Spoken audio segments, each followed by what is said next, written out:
عمرك سألتي نفسك ليه كل الرجالة اللي بيدخلوا حياتك أنثويين ضعاف معتمدين عليكي؟ الحقيقة إن ده مش صدفة، ده انعكاس لأنوثتك. لما أنوثتك بتبقى مجروحة أو ذكورتك عالية بتجذبي راجل أنثوي، لكن لما تكتمل أنوثتك وقتها بس بيجيلك الراجل الحقيقي.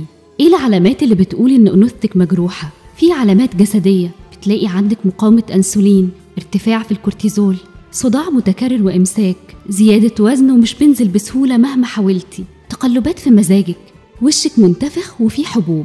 وفي علامات تانية في سلوكك وفي نفسيتك، طول الوقت متوترة، بتقومي من النوم أنا هعمل وأعمل ورايا، مش بتقومي وانتي مرتاحة، بتخافي تباني ضعيفة، بتكتمي مشاعرك ومش بتعرفي تعبري عنها، طول الوقت بتلومي نفسك وبتجلدي في ذاتك بقسوة، حتى لو مش غلطانة بتجيبي الغلط على نفسك. علاقاتك دايما سيئة وفيها مشاكل، خصوصا مع البنات اللي زيك، طول الوقت عندك غيرة ومقارنة، بترفضي جسمك، مش بتحبيه ومش بتعرفي تتواصلي معاه، عايشة طول الوقت في دور الضحية، عندك صعوبة كبيرة إنك تستمتعي بالحياة وتستمتعي مع نفسك، مش بتعرفي تبتكري ولا تبدعي.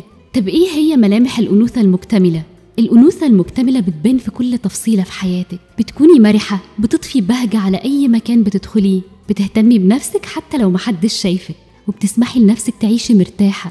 الأنثى المكتملة طول الوقت بتشحن نفسها، بتكون دافية مع نفسها، بتدلعها، بتكون متصلة بربنا، طول الوقت بتشكر ربنا على كل حاجة حلوة بتحصل في حياتها، بتحافظ على حدودها وبتحترم ذاتها.